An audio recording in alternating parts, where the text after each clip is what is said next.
Thank you, Priya. Over to you, sir. Is it you're calling Pitambar or me? Ilango, sir. I think over you, to Mr. Ilango. Okay. Right. Thank you, Dakshayani. Being an artist, I'm always absent-minded. So I got lost with all those videos. AV is audio visual. AV Ilango. So whatever it is. Now, thank you for this opportunity. And it's a great thing that I am again having a small conversation with Dr. Pitambar, which I had once when I was connected with Srishti. We had a on-the-spot program in front of students, both of us. So this is the second thing happening online. So, and as the video showed, that is my experience for past, or my journey for past 50 years. My journey as an artist started in Madurai, Meenakshi Amman temple in 1970s, early 70s. And I used to go to the temple and sit there for during holidays, because I was working as an assistant professor of mathematics in a nearby college in Melur, near Madurai, 30 kilometers from Madurai. And I used to go during summer and winter holidays. I can be found in Meenakshi Amman temple. So the cycle rickshaw fellows who helped me carry my paint, canvases and colors, they always called me artist sir. So I was 27 years old then, just then married to my wife Chandra. She is from Madurai. So started my artistic journey from there only, from the temple. I still remember doing paintings based on 1,000-pillared hall, sculptures and all that. So starting from then onwards, it has been quite a good journey, and it has been a memorable one. And from Madurai, I came to Chennai, and then stayed in Chennai till 2-3 years back, that is till 2016, and now shifted to Bangalore after my wife passed away. So Chennai gave me a different experience for being an artist. I did, after staying for many years in Chennai, I did my Chennai series of traffic and things like that. So all these are part of my works. Whatever we have shown is maybe one very fraction of my works. So the idea is not to show all the works. The idea is to have a conversation with Pitambar. So I would like Pitambar to start having you can start questioning me, or you can start having a dialogue. Because you are a and a critic. So yeah, this is yours. Thank you, Mr. Ilango. Are we losing him, Dakshani? No, the slight delay.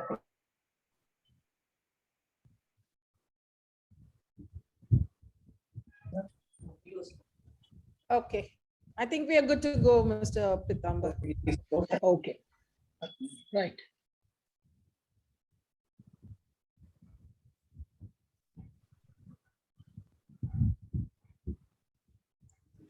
Shall we just give it a minute for him to, his video to be fixed, and then.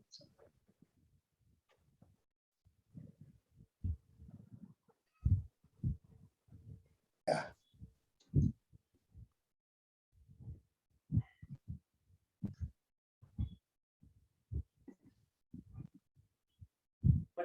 Okay. Pitambar. Yes. Are we ready? Okay. Yeah. Okay, I'll get started. First, I want to say that I'm really pleased to be here. I'm glad to be here and engaging in a conversation with Mr. Ilango, whom I've known for the last few years. And then we had an opportunity to travel several places. And then I met many of you who are present here. And I also had an opportunity to write a short, brief essay about your work. Very impressive. Congratulations to all of you. And I'm once again pleased to be here. And I want to thank Art Cube Gallery, Dakshayani and Priya, who had proposed this idea of a conversation between a practitioner and a theoretician, and an artist and a critic. Very rarely that the artist and the critic come together. As Mr. Ilango has several times said that artists hate critics because they always feel that they don't understand the work that they're doing that. And critics tend to presume that they can tell what an artist should do. I'm not one of those people. Critics should never enter the domain of becoming an artist, nor do I think that an artist should come into the domain of a critic, because there are two completely different kinds of registers in which thought, perception, and activity are different. But it's important for the two to coexist. But fortunately with Mr. Ilango, and my relationship is not that of an artist and a critic, but more like friends, more like brothers, that we have been talking about art. And then I've been admiring his work, and he has been showing the work of several of his students. And we have had numerous conversations. So today we had thought about what we are going to talk about.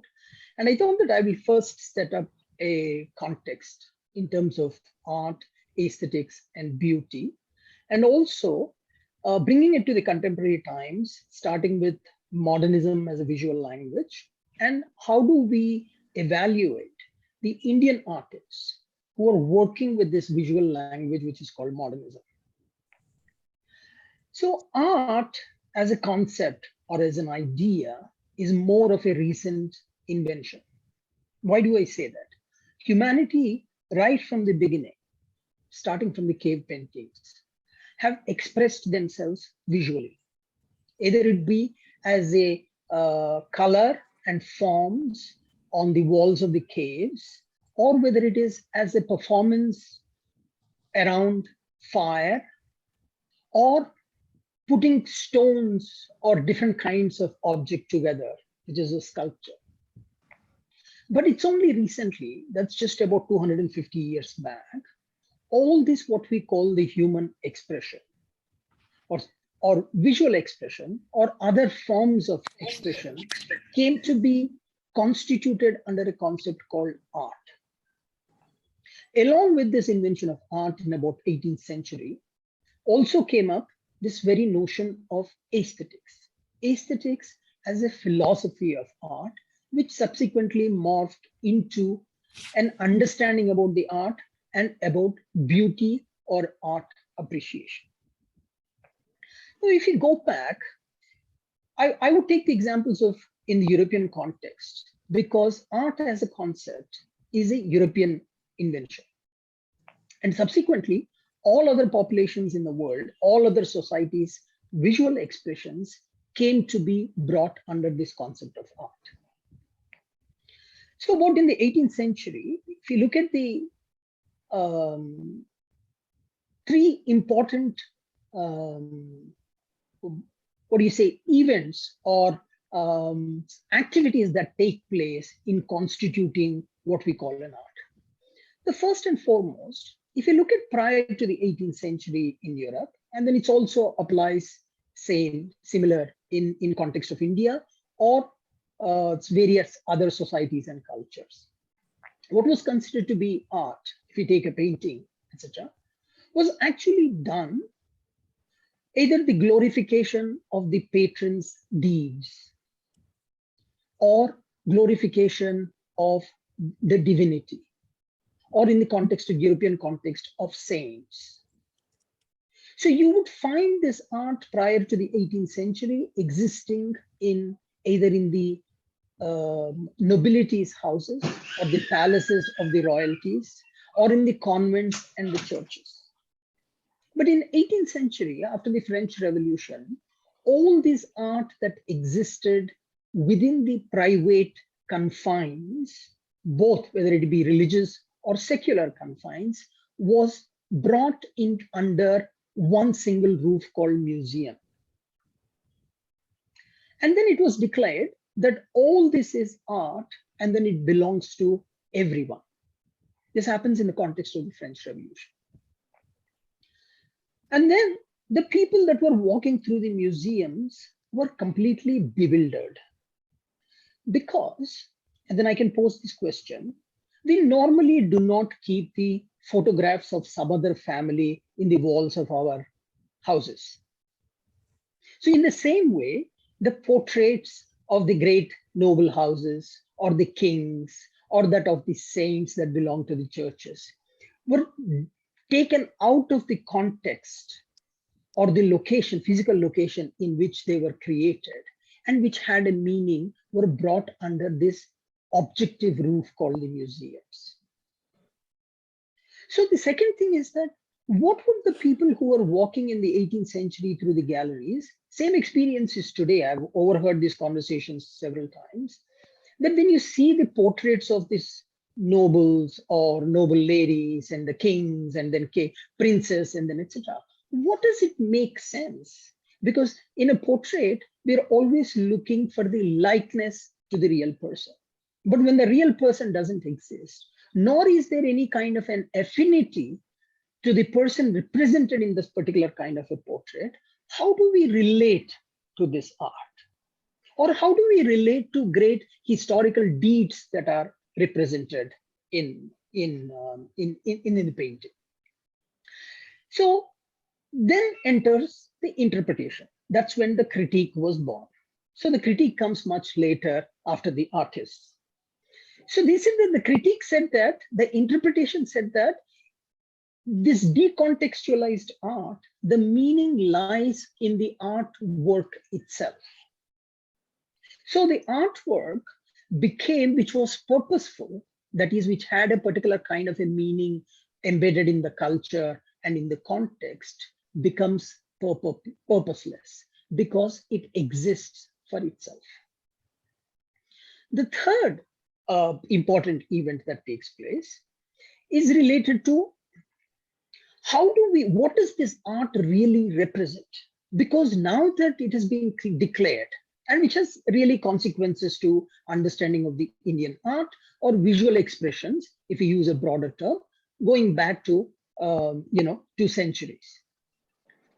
So the idea was that if it belongs to everybody, what we call the art objects, how does one understand this? How does this art object becomes a reflection of the people? So early on, this concept of style emerges in the late 18th century and the 19th century.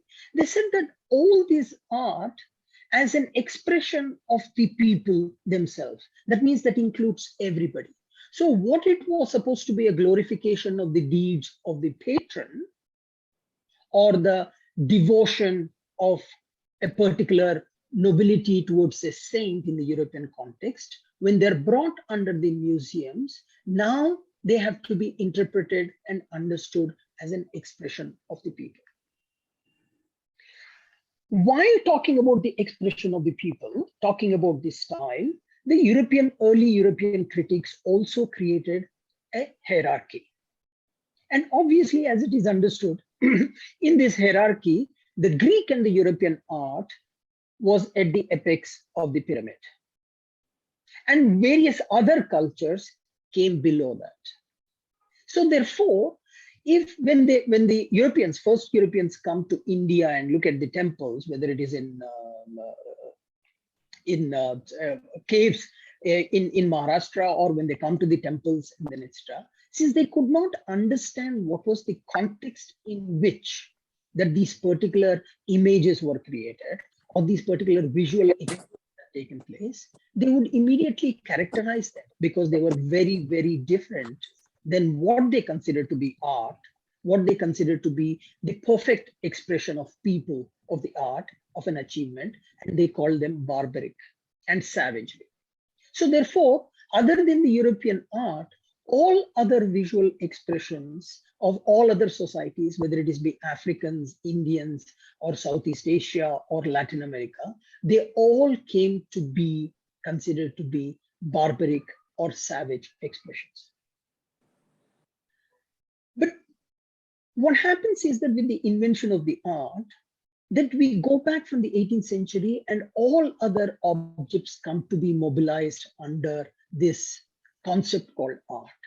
So when the art comes, also that you will have to draw the boundaries between what is art and what is non-art. And as a consequently, because of the hierarchy that has been established, that all that is not European came to be degraded below, it came below in the scale. Because of the colonialism, we continue to imbibe this particular fundamental concept of understanding art. Therefore, when Raja Ravi Verma started painting in the European realism naturalistic style, which is called the academic realism, which was hailed by then by the critics as to be the best expression of art.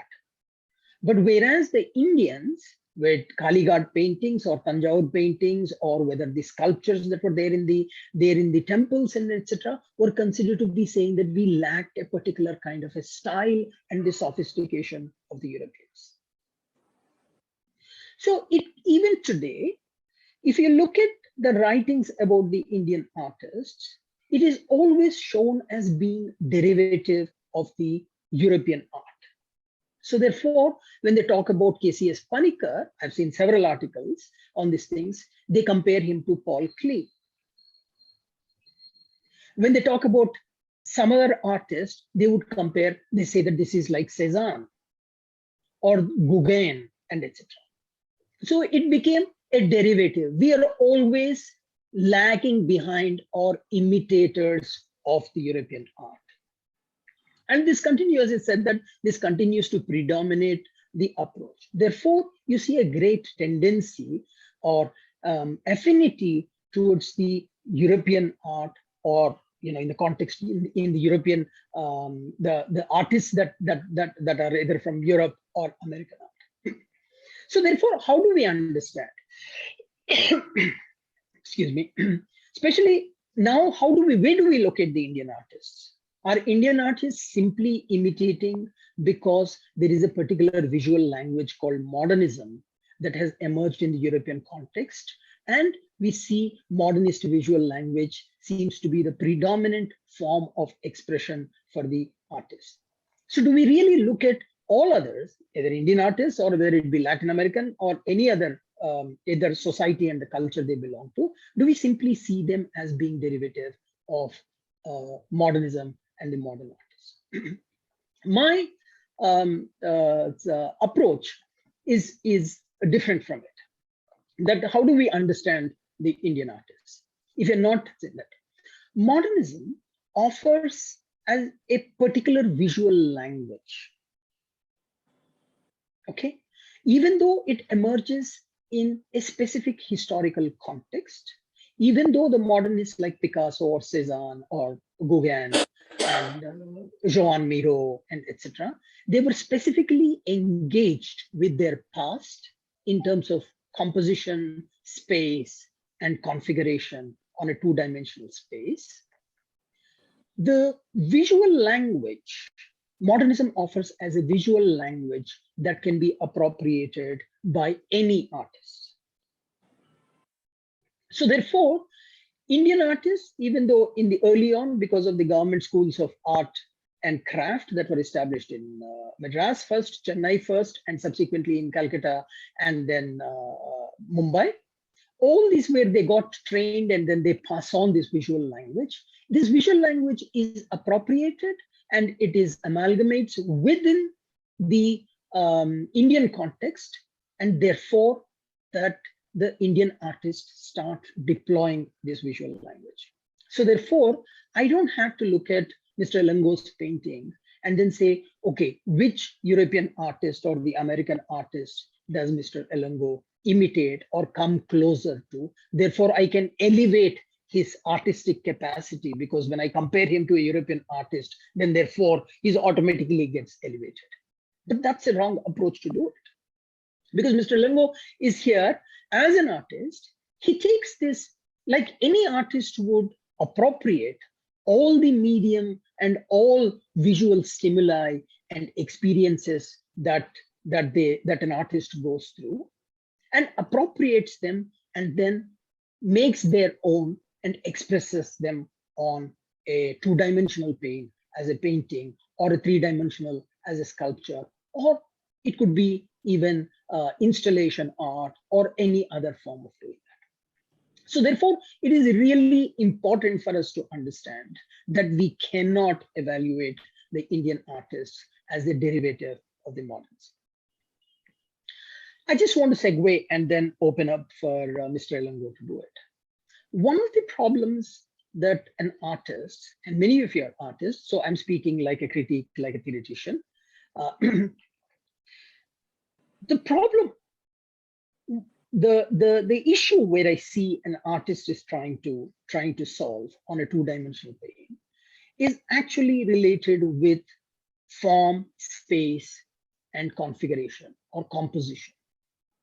That how do we make these forms visible?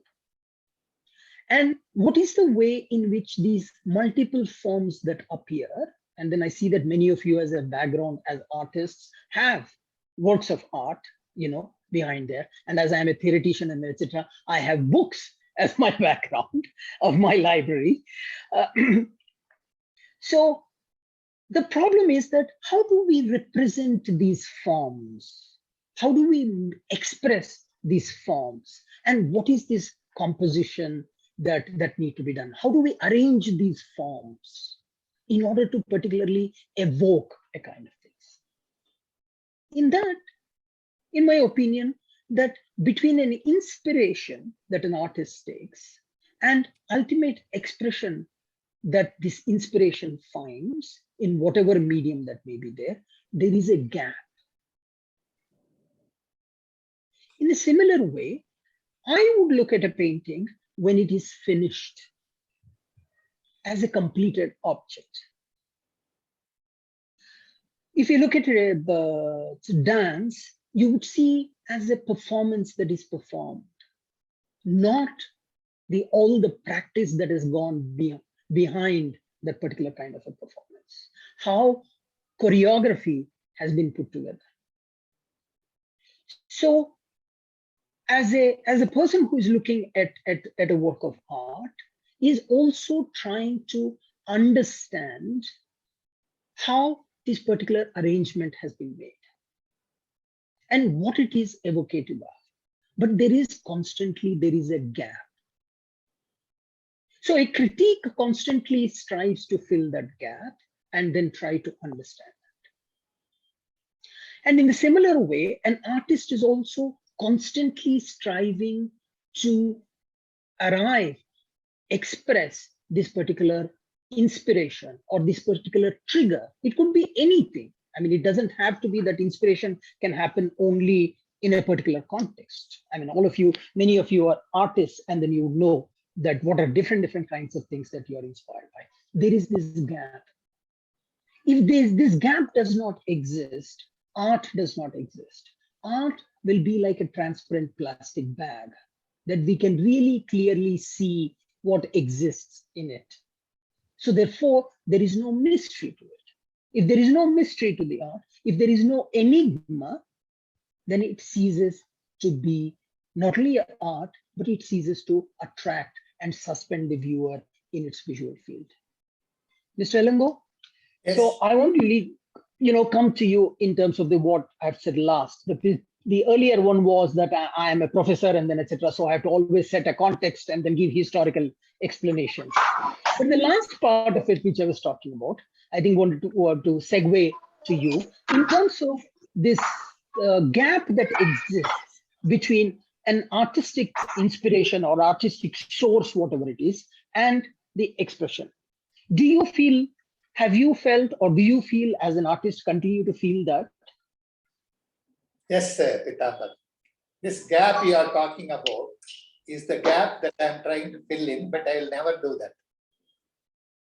In the sense, I have been in this practicing artist for past 50 years.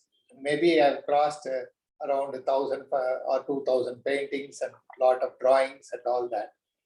But ultimately what I have done or trying to do is one drawing or one painting. That one painting I'm trying to do is not yet happened. Because of trying to do that one painting, I have produced many works. But that one painting which I'm aiming at has not happened. That is the gap I always see. That is the one leads me and takes me like a carrot in front of a camel or something to move forward.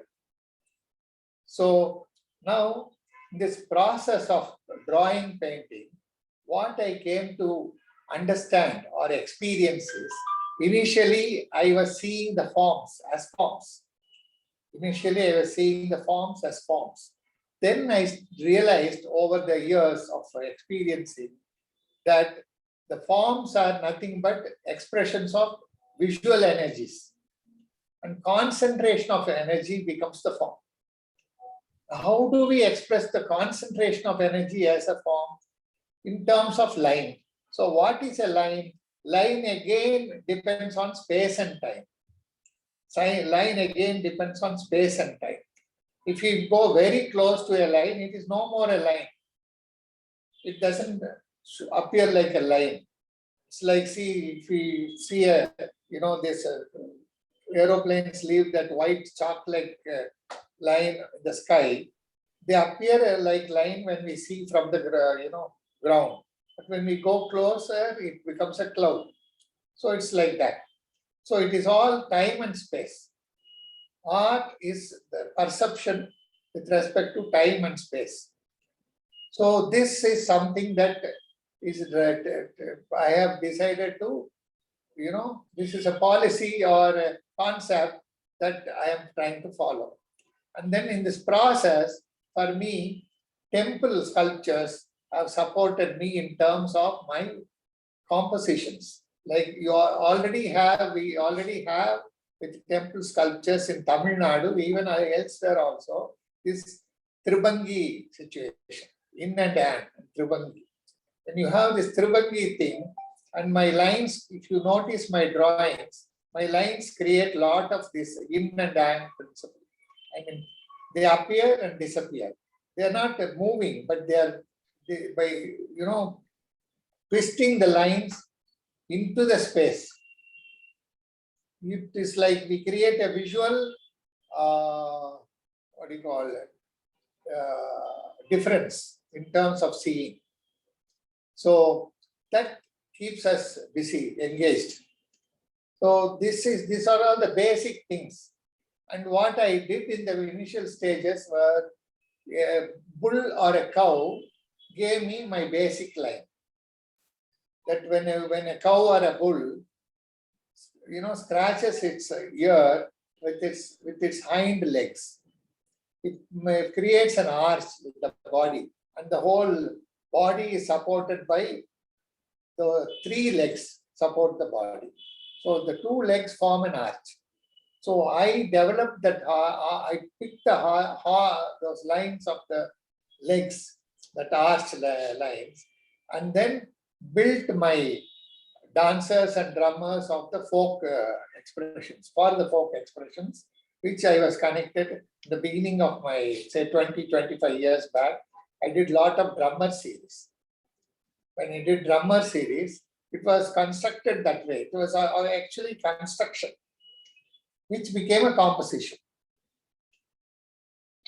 So slowly the construction lost its tendency of construction or tendency of that analytical approach, and it became a composition, so started flowing beautifully. So that took time anyway. So all this is my journey. So this is the journey of me being a South Indian or Indian, and observing people into ritualistic practices and dances and festivals, and then temples, sculptures, all this. What I always see is we perceive, we internalize, experience, and internalize. We become, and you can be there. That's how it is. So art is like that. So when the line becomes you, for me, when the line sits seductively, it becomes a woman. When the line jumps around, it becomes a dancer. When the line is like, wide enough, it becomes a bull. So, in fact, I started doing a series of works on arrogant bull, that is Mahishasura, to indicate, just like we have, what is that, in West you have that, what is that bull? Minotaurs. Just like Minotaurs, we have that Mahishasura in Indian context. So that represents the male ego. And then women, so you have that women and men. There is a tension there in my paintings, which I have seen visually and physically also in that my works. So that is the idea, and that is taking me in a journey. So I've journeyed with that for past 25, 30 years now. It's still going on in a way. So there is not much of European influence in my works. Maybe there is like color-wise in the beginning and all. It might have been little because we are exposed to that. In fact, when I had my exhibition in Lyon, some 20 years, 15 years back, I had an exhibition for 1 month, 1.5 months in Lyon. And there a lot of people came for inauguration. They all liked my works, but they could not understand the context because they were not exposed to East or Indian art or Indian concepts. But as we are Indians, we are exposed to European concepts because we have been ruled by them. So that is how I spoke there. So this is my journey so far. Mr. Ilango, you've said many things, but I thought that let us walk with this line that is so important for you. So I have one question, and then afterwards we'll take up other things that you have said. Yeah. Do you see a line as enclosing or separating?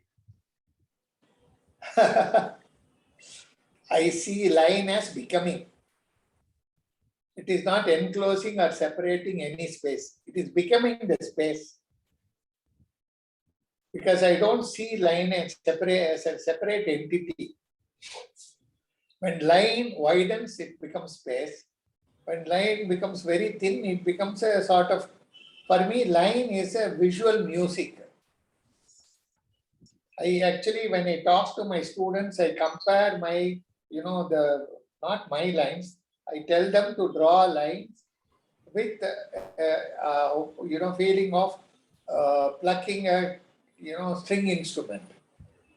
Because you see, when you play a guitar or a violin or whatever, guitar is the right example.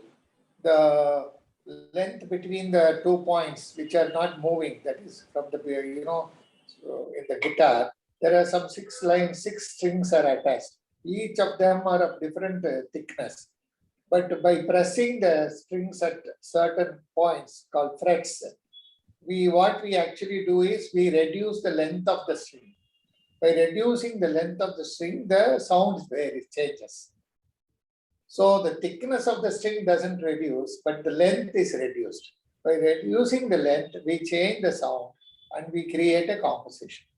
Just like that, a drawing is happening by reducing and thickening the line, and the line becomes thin and thick and plays with the space. So when that happens, it creates a composition visually. So art or drawing is a visual music for me. No, that's a very wonderful way of expressing, saying that line is actually becoming. That's absolutely fabulous. So I want to take you to a form. So especially example that you had given of this cow scratching its ear with the hind leg. So as an artist, so there is a particular kind of a, even in this being, that life that it is, in its actions, you saw a form, okay? So when an artist looks at any other external object, which could trigger particular kind of things, how is the artistic eye would be different than ordinary people would look at it? The way the artist is looking is different from ordinary people. That's Yes. what you mean. Yes, because for example, I was giving you the example of, I was talking about what you had cited in terms of the cow scratching its ear with the hind leg and then created an arch. So when you saw that particular action being done by the cow, you saw a line. That is, you extracted out this line from the cow. Yeah.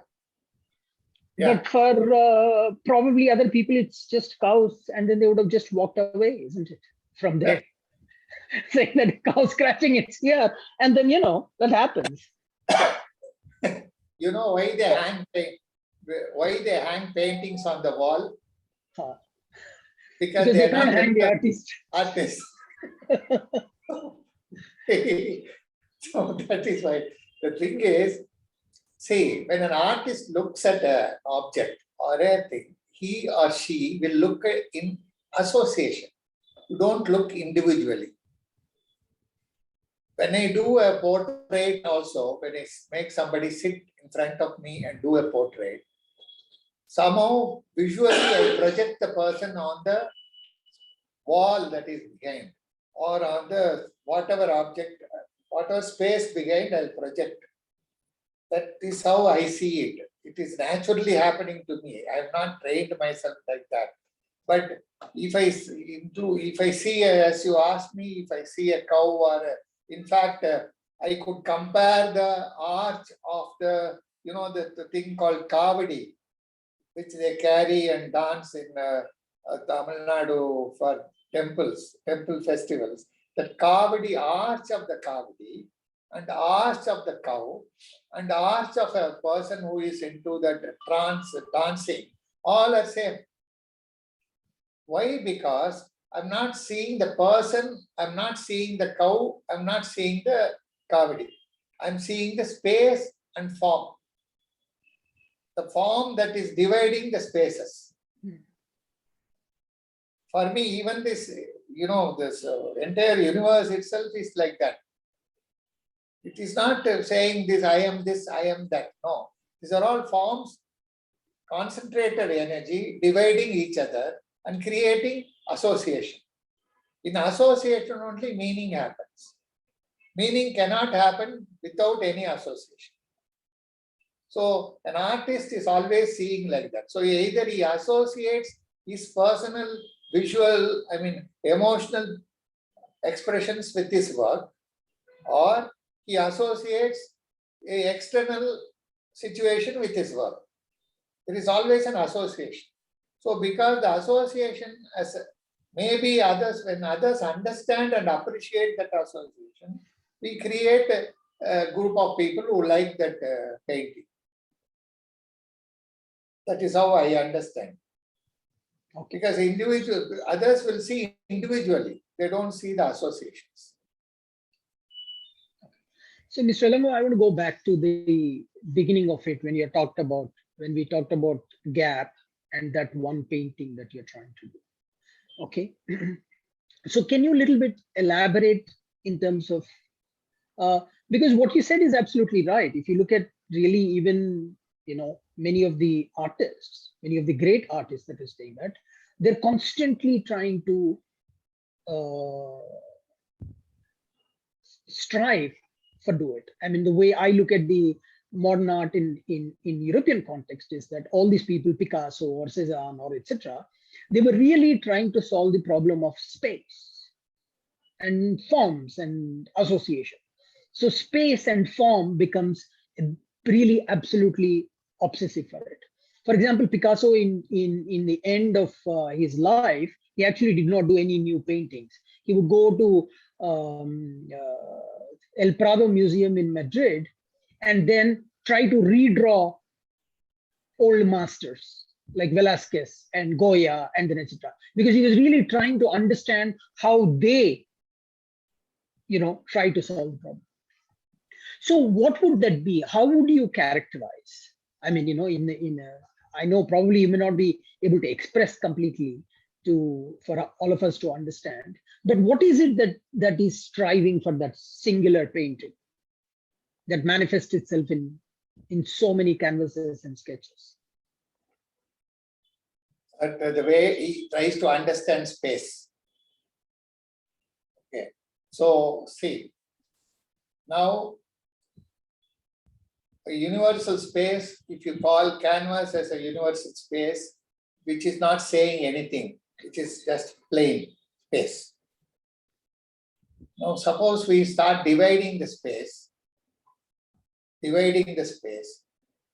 division itself, yes, the division itself starts dominating, each other. The divisions start dominating each other. Like when you divide the space, they become forms. Forms with a meaning. Like for example, see, you start with, mark making, sense making, and meaning making. When you start marking a space, it creates a sense. That sense itself may start dominating. The forms each other may dominate, within the canvas, within the space, canvas space, the size, and when you start painting, all that. And to start with, it dominates. Then you start giving the meaning, then it is dominating further and further. So when the space for an artist to balance that, like for example, if I tell this, I think you will understand, and people who are practicing art will also understand. Suppose we put an orange patch on a blue background. That orange will jump out. You cannot settle it. So how do you settle the orange on a blue background? That is a challenge. So you have to add a color or reduce the size of the orange or increase the size of the blue or whatever. So it depends on individual artist whether he introduces a texture or a new color or whatever it is. But that should go with the meaning of the painting. So it's a problem that is solving. Mr. Pitambar, we have another 3 minutes before we go for the Q&A with the audience. Yes, I have one last, thank you very much. I have one last question and then, before. Did I answer, Pitambar? No? There are no definitive answers. You would say that, Mr. Ilango. You have been telling your students is saying that there is no definitive thing. Like you have been striving for one painting all your life. So we haven't arrived at anything. But it's a very interesting conversation. It's for doing that. I have just one thing. I mean, because we have been focusing on two-dimensional plane. So with regard to the space, especially when you talk about the division of space and etc., what happens in sculpture? And also, like for example, dance is sculpture in motion. Yeah. So how would this idea of space, and then also please connect it up to the idea of line, in terms of when you take a sculpture. Have you been to Madurai temple, Pitambar? Yes, I have been. Okay. Now in Madurai temple, Meenakshi Amman temple, because I'm choosing that temple because there are a lot of sculptures for us to see. This, what you say as sculpture in Meenakshi Amman temple, actually they are three-dimensional drawings, line drawings. Because if they've carved it in such a way and they polished the sculptures in such a way, you will see a line running across the sculpture. Starting from the nose, face, everything, and it goes through the legs, knees, and then ends with the feet. So one shiny line will run. So it is like a linear only. There is a dimension there. It's a stone. Stone, huge stones also. But when the whole thing is arranged in such a way, expresses itself in such a way, you can see only lines. Because you see these lines, there is no, what do you call, it is not creating a weight on the onlooker. Right? Suppose you see only stones organized or arranged in a situation where they appear only like stones. Only stones appear for the viewer. The person will be completely, we cannot handle. But this carving, if you notice, lines are dominating. Because of the lines, they appear and disappear. Shiny lines appear and disappear. The gap between the stones also appear and disappear. You can observe that. The stones are arranged on the roof of the temple, which have got gaps. Nowadays, they are closing it anyway. In all possible ways, they are trying to close it. But these lines are meant to be lines, visual lines. So it is a three-dimensional line drawing. That is what I will say. So because of that, the weight of the visual weight of the object is removed. That's true. Wonderful. Pro- Dakshini, we can open it up.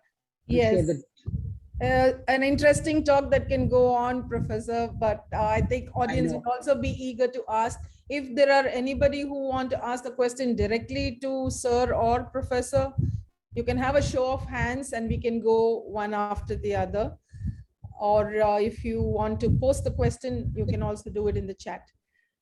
Anybody wants to ask any question, not exactly pertaining to this topic, but even as an artist or an art enthusiast. Kanti, Vinita, would you like to interact with Sir?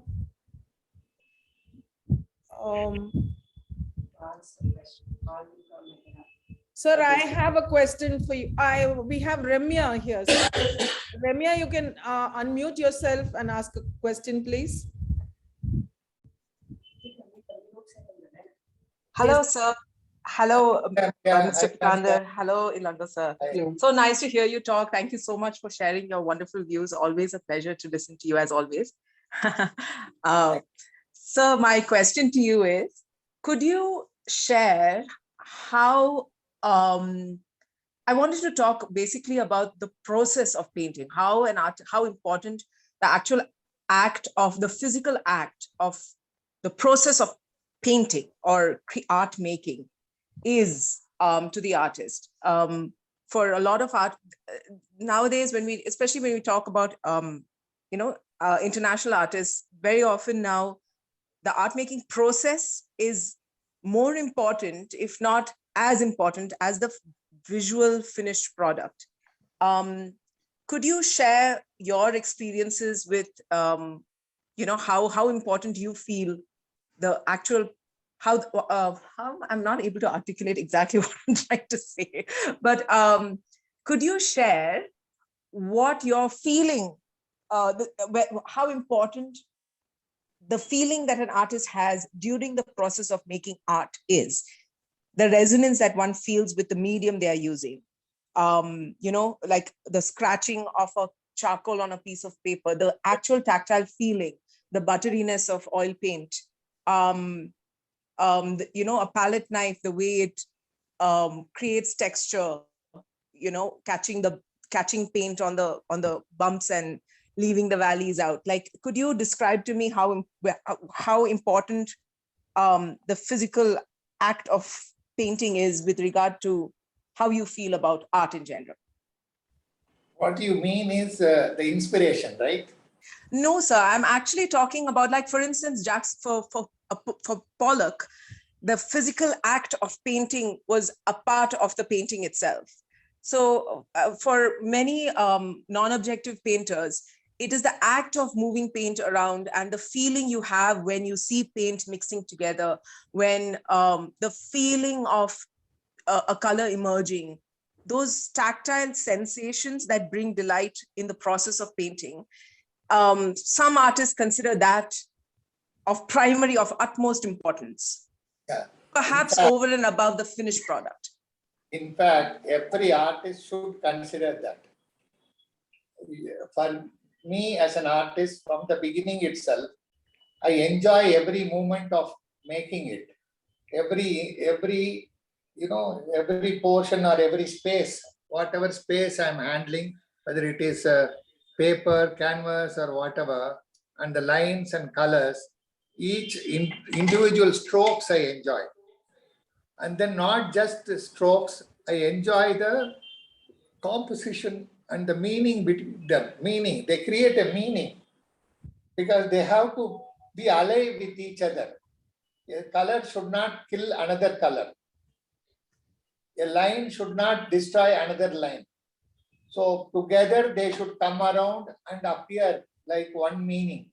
So that meaning of that is like, for me, is like how do we compare this? It's like a child growing, your own child growing in your hands. Every day is different. Like that, the lines and colors are. And you are totally into it, and then you enjoy that. That's how it is. It is not that you are not achieving a meaning at the end of it. At the end of it, it is done. That's all. If you feel it is over, it's over. Otherwise, you can continue to enjoy that forever and go deeper also. But you stop it at some time. Thank you, sir. I think Thank you, sir. we have questions from Malvika and Sharmin. Malvika, have you posted it in the chat, or would you like to ask the question yourself?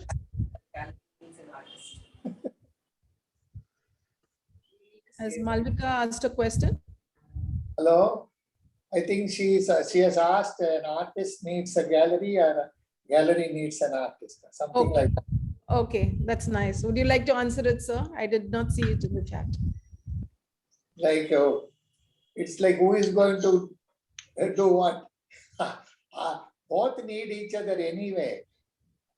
Galleries need artists and artists need galleries also. But it is like, what do you call it? There is a saying, you see, that's like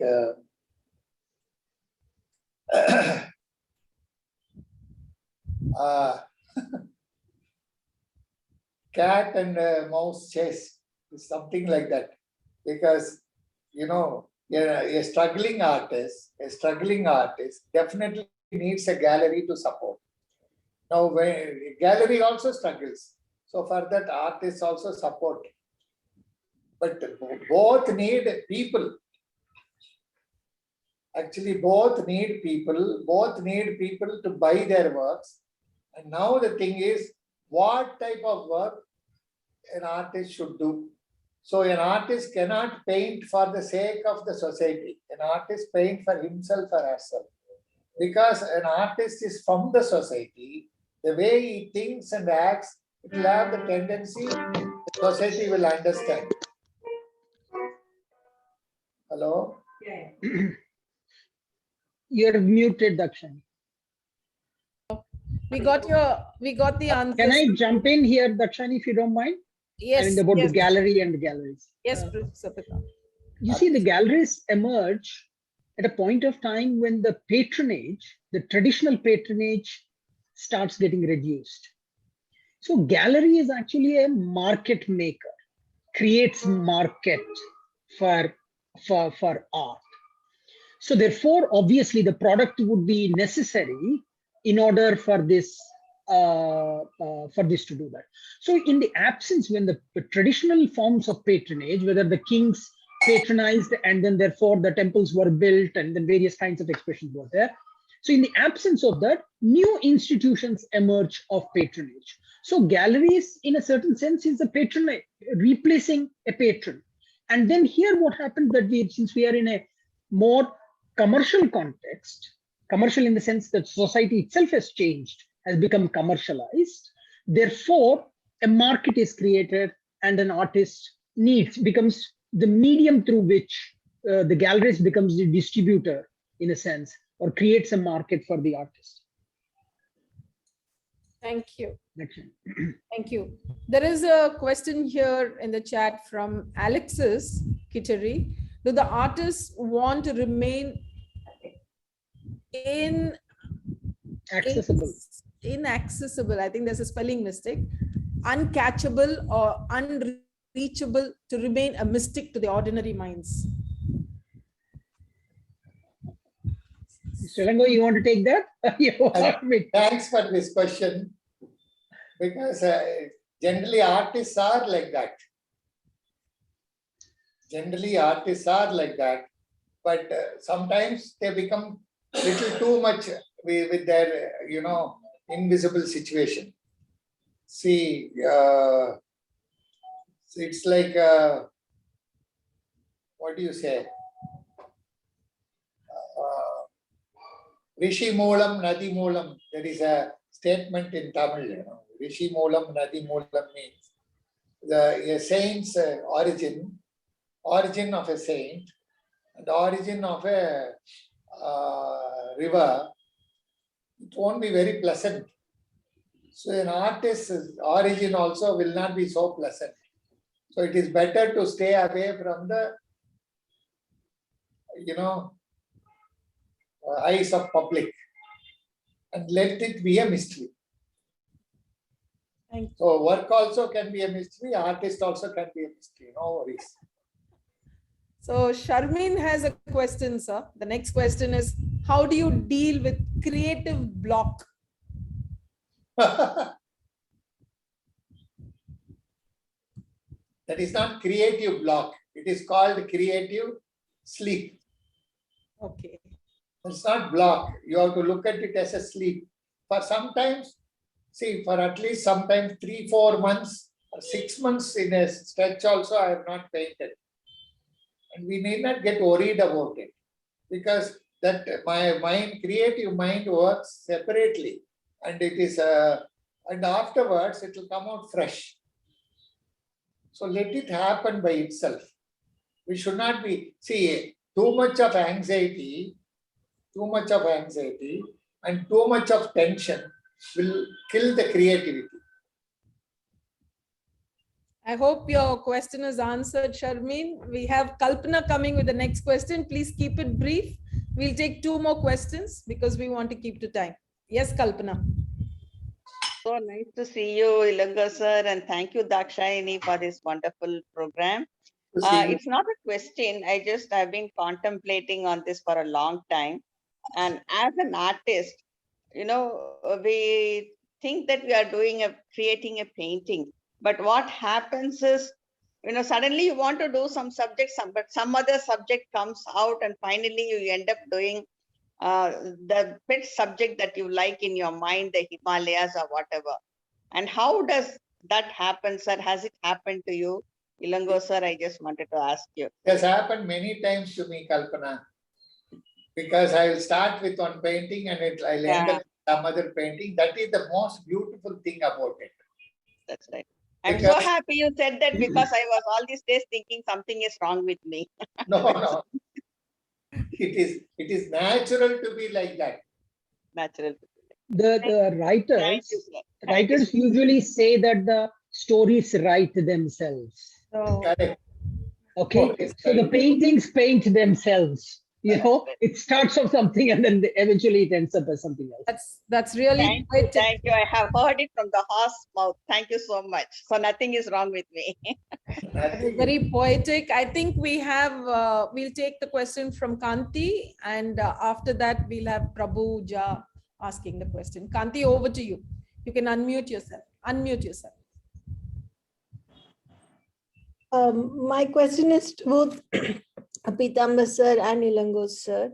So now as artists, now in this forum where there is a gallery owner and there is a critic and there are artists here, what can we do as artists? I am an artist. So what do I do to help our Indian market appreciate art and invest in art more. I think we have a duty there to help those, or that also, that side. Yeah, we are creating on one side, but what are we doing to help them appreciate artists, artworks, etc.? I mean, I would like to do something, and what is your advice or suggestion for me? Oh, you have to see us, and we are doing that only. Yeah. We are doing that, but what One more? can do. You can actually, you can Kanti Sari, you can adopt a young artist, Okay. a struggling artist from the school itself. You can adopt, and then support the artist till he or she becomes known to a certain extent. Not that they'll become like very famous and all that, but they may become, they may not, but that is not the idea. When they are actually talented, you pick them up from school, especially, with a very, not a good background, you can support them actually. So that is for the artist. I'm saying for people who are viewing, laymen who are viewing the art, how can they learn to appreciate art better, or how can I help them do that better? See, we actually try to have programs based on this in schools, but schools are not appreciating that. They think they are running between exams, and they are, they want to finish portions, and students have to write exams, and they are focused on that. And by the time a child says he or she has finished schooling, they are actually empty. They have no knowledge. They would have studied many things, but they won't have anything in their head. So there is no, they are running between that. That's why. So every school should have a program of having shows, just like Spick McKay does for the dancers. Like that, art should be promoted. Yes, I think Kanti has opened up a Pandora box, and that's what needs a lot of strategic planning. Yes, let us partner and look at this, Kanti. I would next go to Prabhuja. Prabhu, your question. Hi, sir. How are you, sir? I find Prabhu. Thank you, sir. Sir, I'm a student actually. Yes. Sir, enlighten me with a lot of things, but still there are questions unanswered.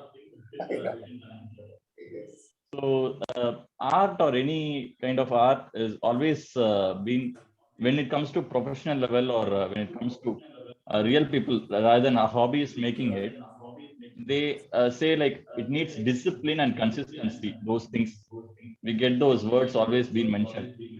But as a pure form, we see art or artists inconsistent and evolving constantly. So can an artist be ritualistic or be consistent, as well as explore the medium or whatever genre he is doing? So you are now trying to ask me whether that is the discipline of an artist actually. See, there is a saying in Tamil, Tanithiru, Tanithiru, Pasithiru, Pusithiru. Tanithiru is you stay alone. Don't mix with many people, in the sense you be with many people, but don't take their ideas. These ideas only will confuse. Keep your idea and be comfortable with that idea. That is for Tanithiru. And then Vizhithiru is not waking, being awake all the time. No, being aware. Or being aware to all the changes that is happening around. So if that thing happens, then you are always into the creative mode. So it is not, you will never be alone. That is the discipline. It creates its own discipline. Discipline doesn't mean that we have to paint within this time and get up in the morning, do puja, that is not the thing. So finally, a saint sits for hours, and then he's, for 1 week or 10 days, he's into the trance. That means what? Yes. But we have some artists, no, sir. They are constantly painting in some hours, or they have a ritual, but still they explore their art. No, that is you are exploring different mediums and different situations. Because that is the human mind, right? It always wants to break whatever the comfort level it has reached.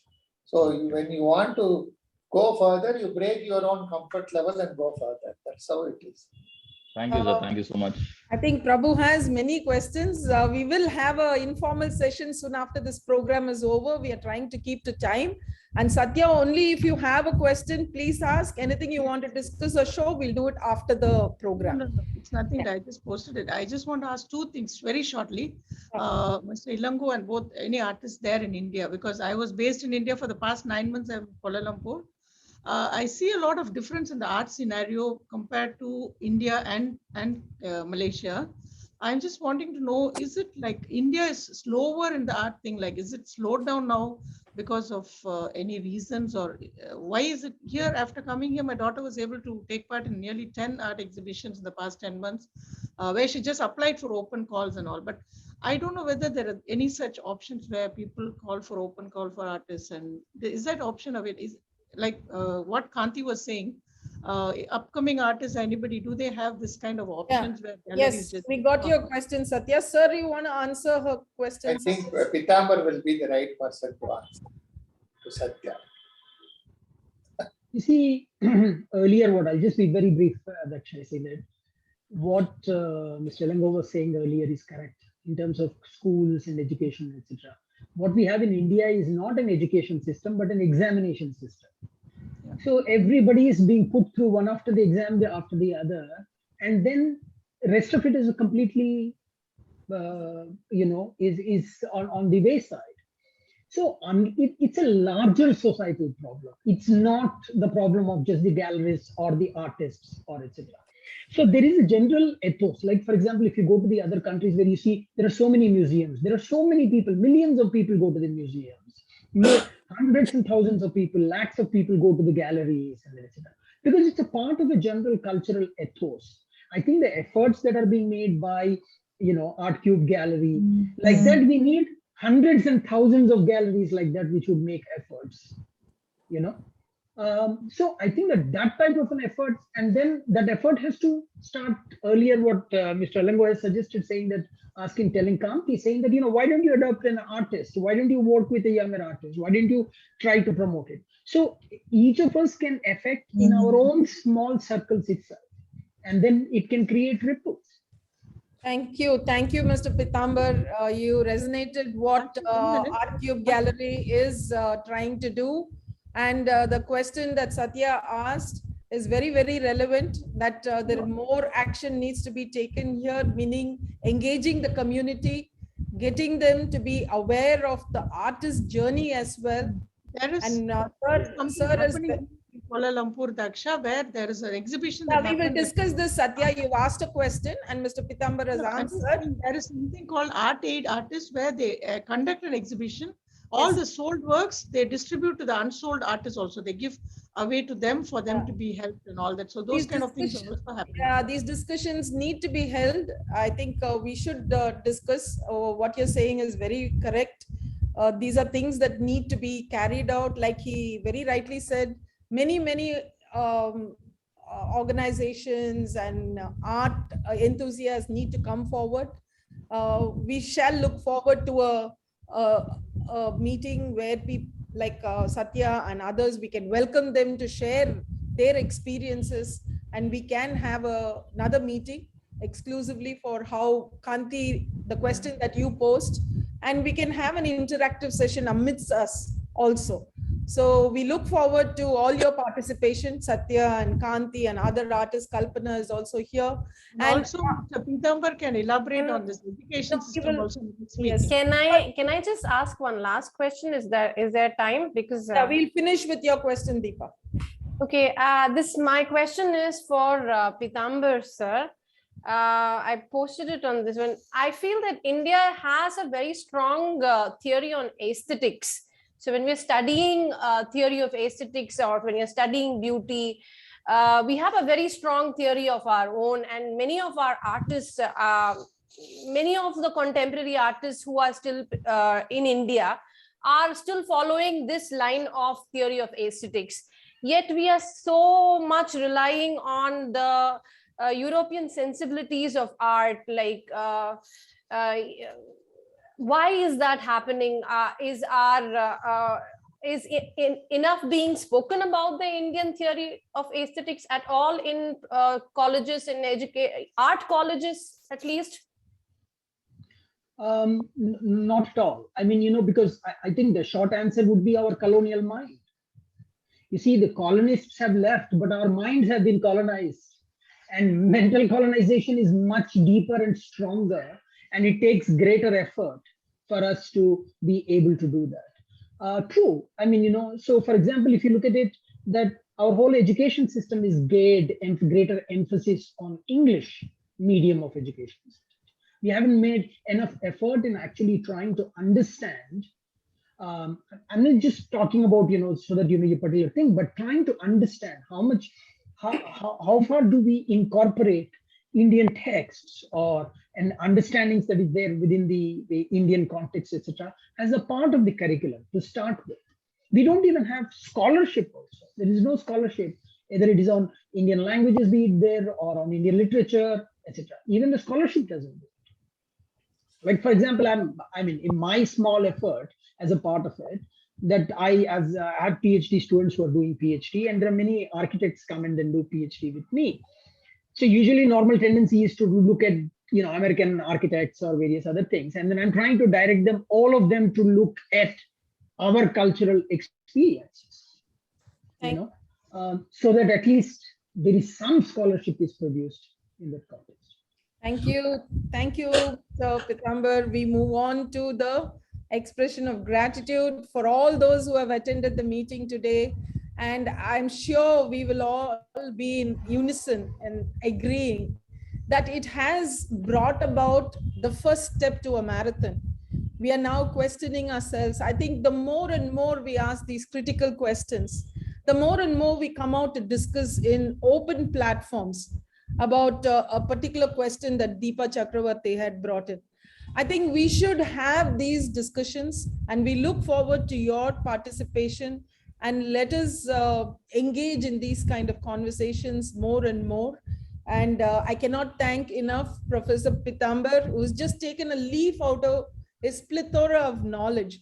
I think just as it's not a virtual background for all those, if you have a doubt, it is a real background. And we are so very privileged and happy to have you with us, Mr. Pitambar, and for readily agreeing. I know you're a good friend of Ilango sir, but we look forward to having more and more of these sessions, very, very rightly titled reflections. And Sir, Ilango sir, our very own Ilango sir, in his own unique, inimitable style, kept it very simple. And he is one person who just goes with the flow. I always tell that he is not deterred by limitation of language or limitation of expressing himself. He would just keep moving like a ballet dancer. Thank you, sir. Thank you very much for very simply putting it in terms of such complicated minds that we have when we set out to do an artwork. And you just said that the line leads you, and the line just is becoming, though we all have Michelle Obama's book in our mind, but you so very lucidly put it, talking about it as visual music. I'm sure this is all inspiring to all of us, and thank you all. And I'm so happy to share that the Crossroads, we have 15 artists, and 12 of them are here today who have participated. So I would love to thank them by name: Sailesh, Vinita, Kanti, Tejo Menon, Uma, Pramila, Selva Sendil Kumar, Sharmeen, Priya Ilango, who is hiding because she is having an echo issue. Priya Ilango is here with us. She's the automation person. Hi, Priya. Nice to see you. We also have Manohar sir. So that makes it 13.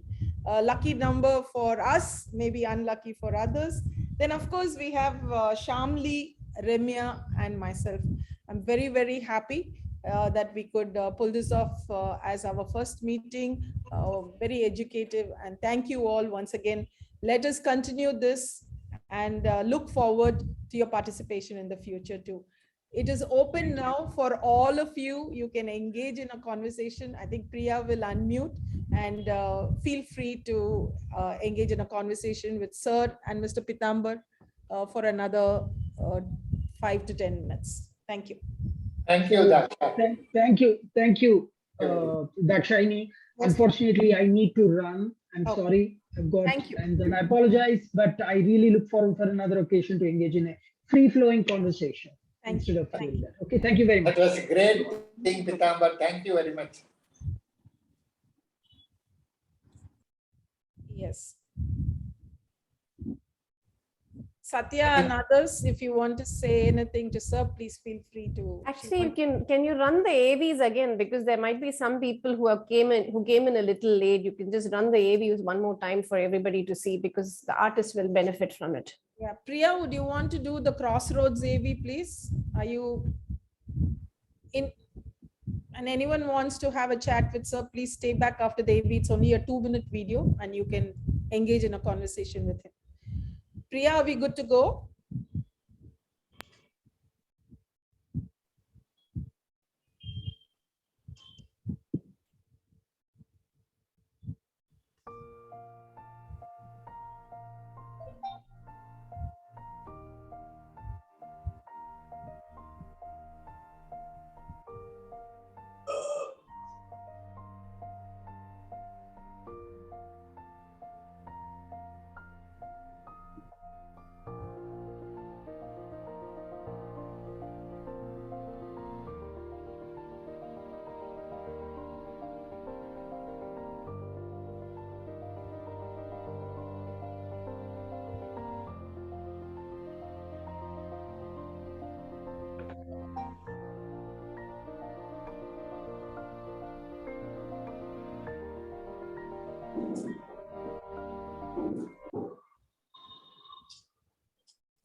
Yes.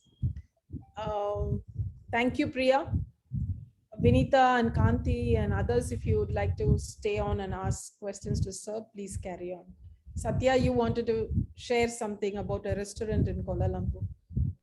Yeah, I posted it in the WhatsApp group. Yeah, that is my I sent it to Ilango sir also. my So that paintings are there. he can share it here, but he can screen share it. So I sent it to him Okay, actually. Priya doesn't have it. Anybody wants to have a chat with Sir, you can talk, and then we'll close in another 5 minutes. Yeah. I just want to congratulate both Dakshayani and Priya to start off with this Crossroads. It's wonderful. And I'd like to wish all the artists, Kanti, I know very well.